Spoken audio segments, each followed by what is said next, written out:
দুনিয়ার কাফের শক্তিগুলো মুসলিমদের বিরুদ্ধে যে হামলা চালাচ্ছে, নির্বিচারে হত্যা করছে, দুনিয়ার সমস্ত বিবেকগুলো নীরব দর্শকের ভূমিকা পালন করছে। কারণটা কি? আল্লাহ বলছেন, ওয়ামা নাকামু মিনহুম ইল্লা আন ইউমিনু বিল্লাহিল আজিজিল হামিদ। ওদের একমাত্র অপরাধ হচ্ছে ওরা আল্লাহর উপরে ঈমান এনেছে, ওরা মুসলিম, এটাই ওদের অপরাধ। বলে আল্লাহ তাহলে সাহায্য করছেন না কেন? আমি আজকে আলোচনা করব ইনশাআল্লাহ। আমি যদিও এখানে নতুন, বোধহয় আমার শ্রোতা অনেক আছে। সারা দুনিয়াতে ইন্টারনেটের মাধ্যমে আজকে লক্ষ লক্ষ যুবক মুসলিম জাতির সেই হারানো চেতনা ফিরে পাচ্ছে। আজকের এখানে আলোচনা হবে মুসলিমদের অধঃপতন কেন এবং তার প্রতিকার কি। আপনারা জানেন এই মুসলিম জাতির ইতিহাস রয়েছে। আল্লাহর নবী সাল্লাল্লাহু আলাইহি ওয়াসাল্লাম মসজিদে নববীতে বসে যুদ্ধের জন্য নাম নিচ্ছেন।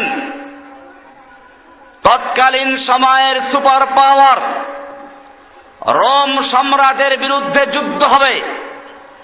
3 লক্ষ সৈন্য প্রস্তুত রয়েছে, তার বিরুদ্ধে যুদ্ধের প্রস্তুতি হচ্ছে। মসজিদের নববীতে বসে আল্লাহর নবী নাম নিচ্ছেন। সাহাবায়ে কেরাম একের পর এক নাম লেখাচ্ছেন। এরই মধ্যে একজন মহিলা নিজের দুধের সন্তানকে এনে পেশ করলো। বলল, ইয়া রাসূলুল্লাহি, আপনি যুদ্ধের জন্য নাম চাচ্ছেন। আমার স্বামী পূর্বে শাহাদত বরণ করেছে, আমার ভাইগুলো শহীদ হয়ে গেছে, আমার ছেলেগুলো শহীদ হয়ে গেছে। আমিও চাই এই যুদ্ধেও আমার পরিবারের কোন সদস্য অংশগ্রহণ করুক। আমি সেজন্য আমার দুধের সন্তানকে পেশ করছি। আল্লাহর নবী সাল্লাল্লাহু আলাইহি ওয়াসাল্লাম বলেছিলেন, ও আমার মহিলা সাহাবী, আমি তো যুদ্ধের জন্য নাম নিচ্ছি, আমি তো বাচ্চাদের খেলার জন্য নাম নিচ্ছি না। আমার এমন যুবকের প্রয়োজন যে তীর চালাতে পারবে, তরবারি চালাতে পারবে, ঘোড়ায় বসতে পারবে, উঠে বসতে পারবে, ঢাল ঘোরাতে পারবে। সেই যুবকের প্রয়োজন। তোমার এই শিশু কোন কাজে লাগবে?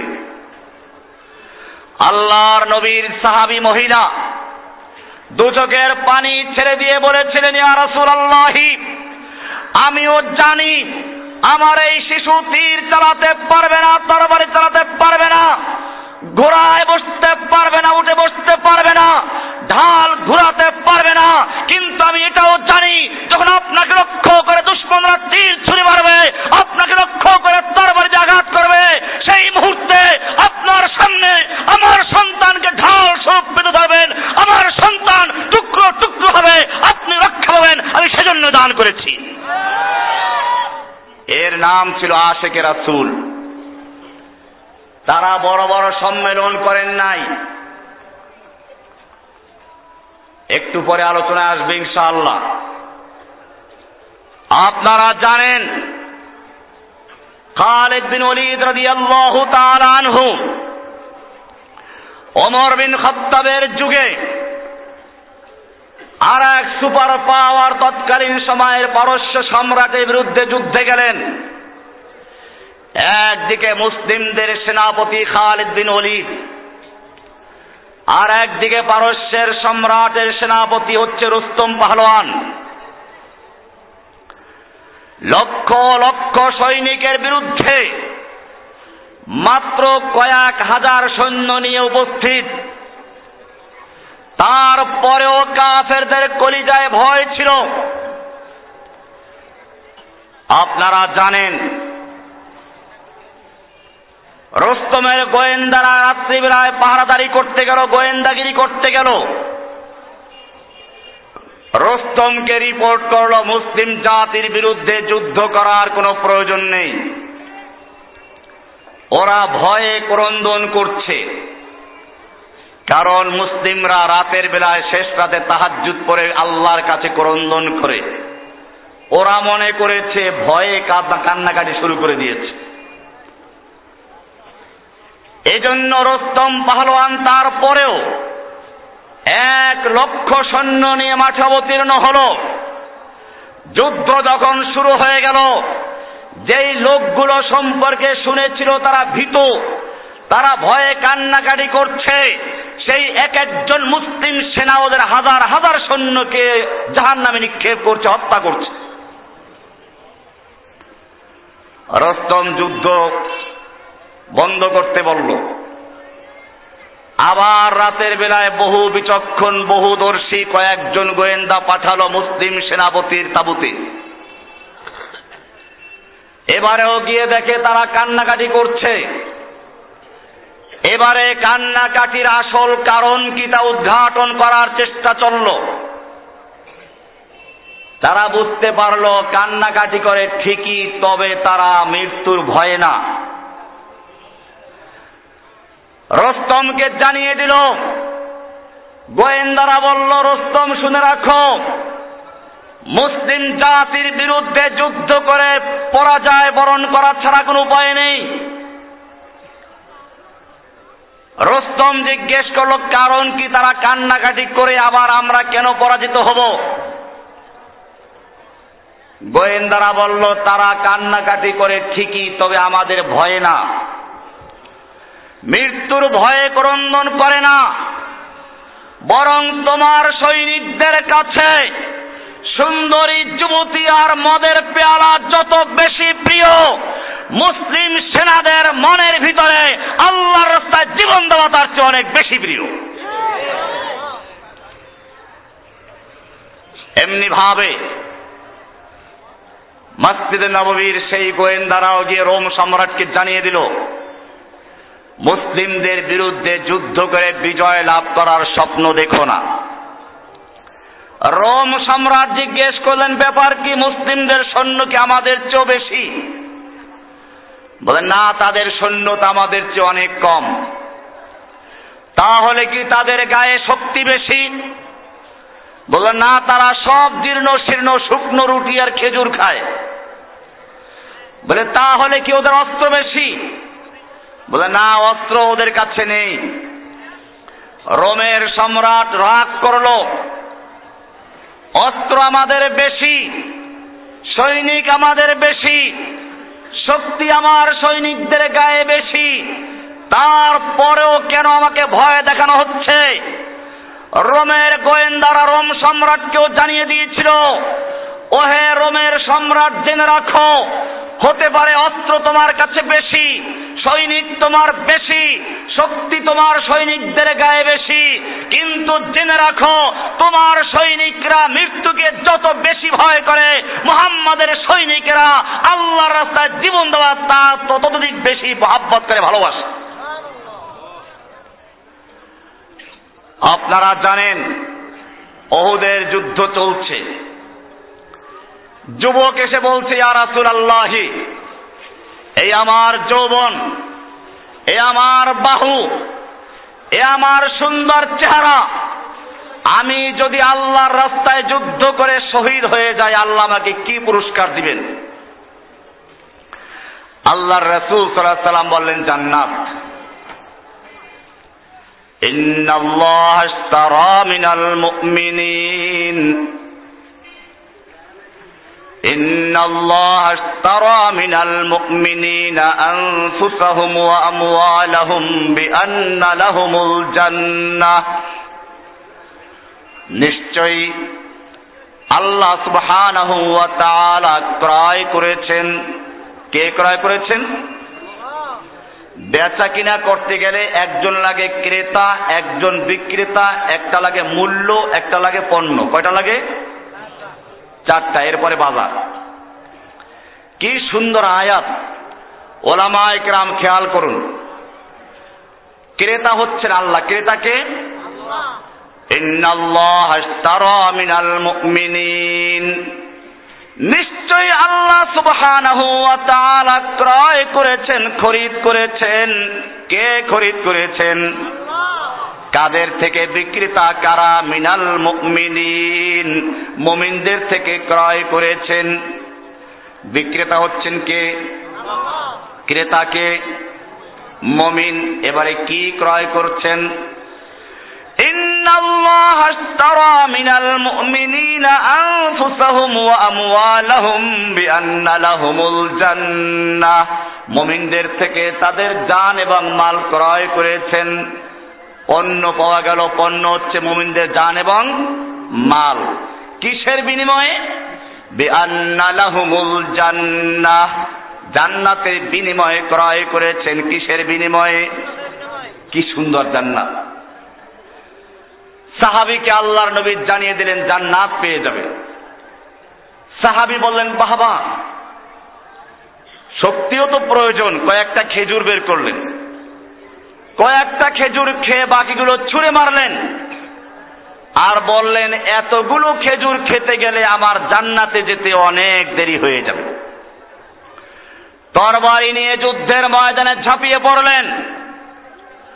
পূর্ণিমার চাঁদ যেরকম ভাবে কালো মেঘের ভিতরে ঢুকে যায়, এই সুদর্শন যুবক তেমনি ভাবে যুদ্ধ করতে করতে কাফেরদের ভিড়ের মধ্যে ঢুকে গেলেন। সাহাবায়ে কেরাম ডাক দিলেন, ও যুবক, তুমি তো কাফেরদের ভিতরে ঢুকে পড়েছো, এদিকে আমাদের দিকে ফিরে আসো। যুবক তাকালো, ঠোঁটে মুচকি হাসি, চেহারায় রক্ত, আর বলছো আমার ভাইয়েরা, তোমাদেরকে আমি বিদায় জানাচ্ছি, আমাকে বাধা দিও না। আমি উহুদের পাহাড়ের দিক থেকে আল্লাহর জান্নাতের সুগন্ধ নাকের ভিতরে পাচ্ছি। ইন্নাল্লাহা ইশতারা মিনাল মুমিনিন, আল্লাহ রাব্বুল আলামিন মুমিনদের থেকে ক্রয় করেছেন। কে ক্রয় করেছেন? ও যুবকেরা, খুব ভালো করে চিন্তা করে দেখো, ক্রেতা হচ্ছেন কে? বিক্রেতা কারা? মিনাল মুমিনিন, মুমিনদের থেকে ক্রয় করেছেন। কি ক্রয় করেছেন? আনফুসাহুম ওয়া আমওয়ালাহুম, মুমিনদের জান এবং মাল ক্রয় করেছেন। কিসের বিনিময়ে? বিআন্না লাহুমুল জান্নাহ, আল্লাহ তাআলা তাদেরকে জান্নাত দিয়ে দিবেন। কিসের বিনিময়ে? জান্নাত। এমনি জান্নাত সোজা না।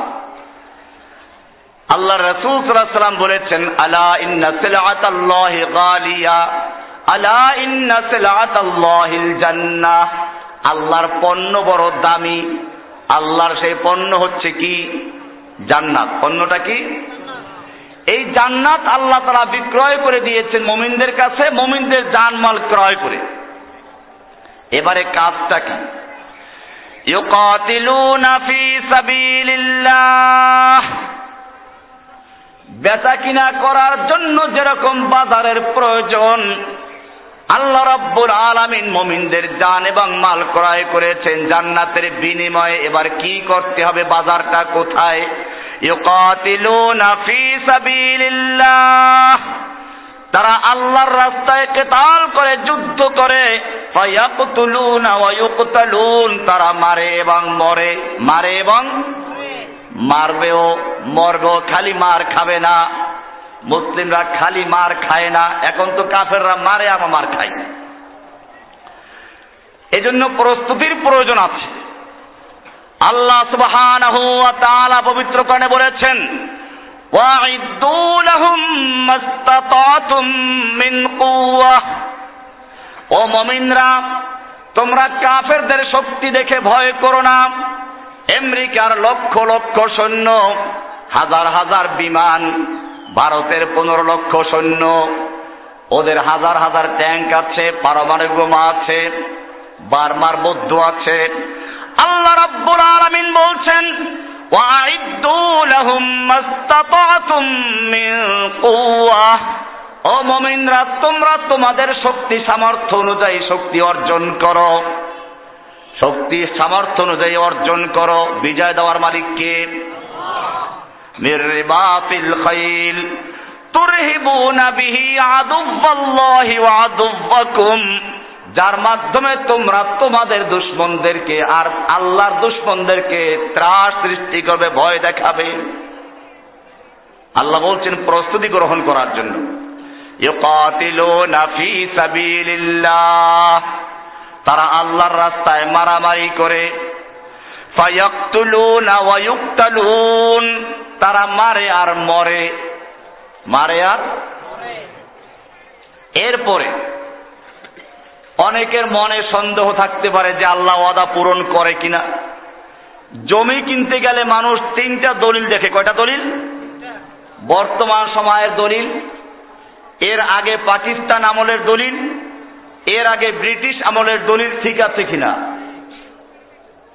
RSCSA, এরকম তিন পর্চা দেখে তারপরে জমি ক্রয় করে।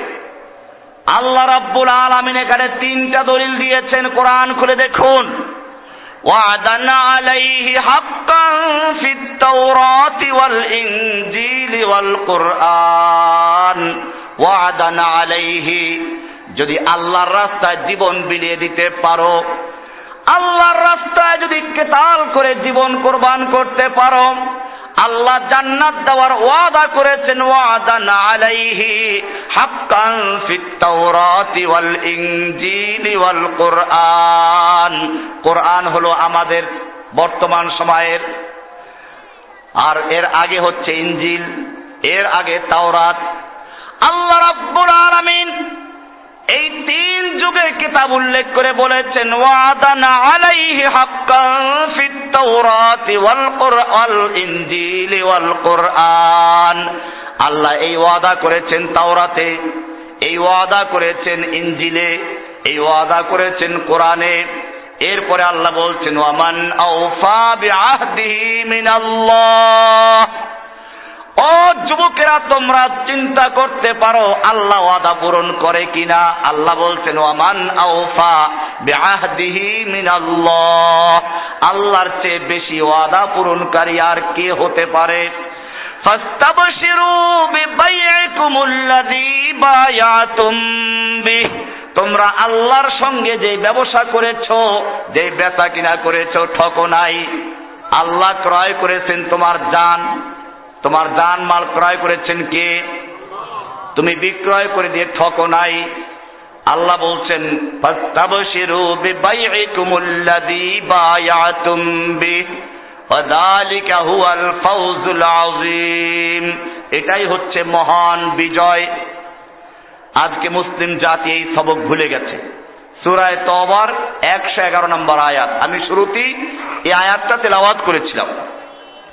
এই আয়াতের মাধ্যমে আমাদেরকে আল্লাহ সুবহানাহু ওয়া তাআলা পরিষ্কার করে দিয়েছেন মুসলিমীয় সাহাবায়ে কেরামদেরকে কেন কুফাররা ভয় করত।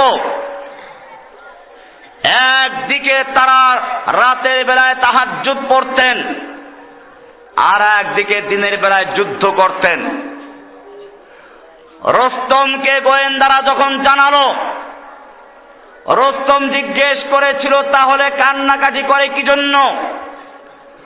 গোয়েন্দারা বলেছিল হুমুল কওমু, তারা এমন এক জাতি, রহবানুল লাইলি ওয়া ফুরসানুন নাহার, ওরা রাতের বেলায় বৈরাগী হয়, দিনের বেলায় যুদ্ধ করে ঘোড়ার উপরে চড়ে, এই হচ্ছে ওদের পরিচয়।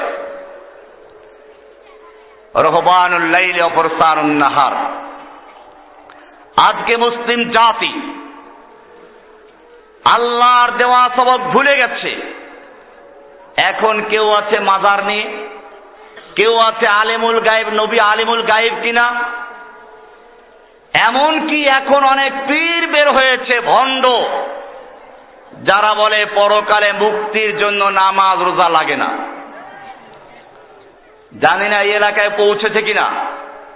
দেওয়ানবাগী পীর, চন্দ্রপাড়া পীর, এসব পীর, চন্দ্রপাড়ার পীরের বইয়ের নাম আছে। দেওয়ানবাগী পীরের পীর হচ্ছে চন্দ্রপাড়ার পীর এবং তার শ্বশুর। এই পীরের বইয়ের নাম হচ্ছে সিররে হক জামে নূর। এই বইতে পরিষ্কার লিখে দিয়েছে মানুষ যখন আধ্যাত্মিকতার চূড়ান্ত পর্যায়ে পৌঁছে যায় তখন আর নামাজ রোজা লাগে না। খালি লাগে না তা না, বরং যদি নামাজ রোজা করে তাহলে কাফের হয়ে যাবে।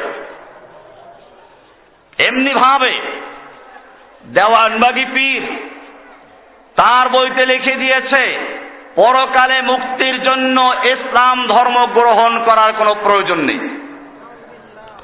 এটা আমার লেখা বই, দিন কায়েমের সঠিক পথ।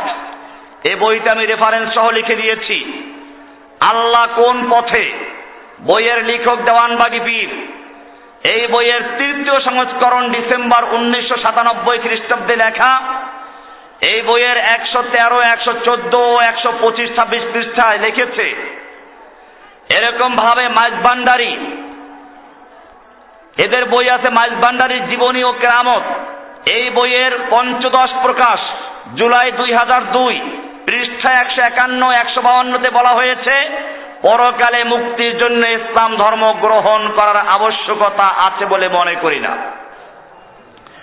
হিন্দু, বৌদ্ধ, খ্রিস্টান যে কোনো ধর্মের লোক নিজ নিজ ধর্মে থেকে সাধনা করে মুক্তি পেতে পারে। আমার ভাইয়েরা, আল্লাহ সুবহানাহু ওয়া তাআলা পবিত্র কোরআনের সূরা নূরের 39 এবং 40 নম্বর আয়াতে পরিষ্কার বলে দিয়েছেন, ওয়াল্লাযীনা কাফারু আমালুহুম কাসারাবিন বিকিআতিন ইয়াহসাবুহু যামআনু মাআ। যারা কাফের, ইসলাম গ্রহণ করে নাই, তারা যত বড় নেক আমল করুক না কেন, আল্লাহ বলছেন কাসারাবিন বিকিআতিন, এটা মরুভূমির বালুর ময়দানে রৌদ্র পড়লে যেমন পানির সাগর মনে হয়, আসলে পানি নয়, মরিচিকা। এটাকে আরবিতে বলে সারাব।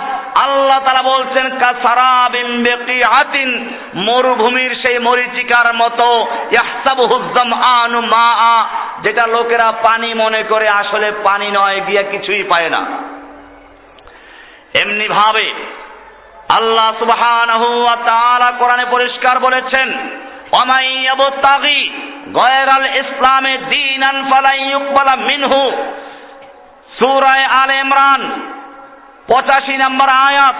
আল্লাহ তাআলা বলছেন ওয়ামান ইয়াবতাগি গায়রাল ইসলামে দীনান, যেই ব্যক্তি ইসলাম ছাড়া অন্য কোন জীবন বিধান, অন্য কোন ধর্ম, অন্য কোন পন্থা অবলম্বন করছে মুক্তি পাওয়ার জন্য, আল্লাহ বলছেন ফালা ইউকবালা মিনহু, তার কিছুই গ্রহণযোগ্য হবে না।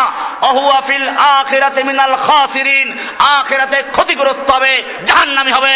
আল্লাহ সুবহানাহু ওয়া তাআলা বললেন, ইসলাম গ্রহণ করা ছাড়া যদি কোনো ব্যক্তি কবরে যায় আর জিজ্ঞেস করা হয় মা দীনুকা, তোমার দিন কি ছিল, ইসলাম বলতে না পারে, সে ব্যক্তি জাহান্নামে যাবে।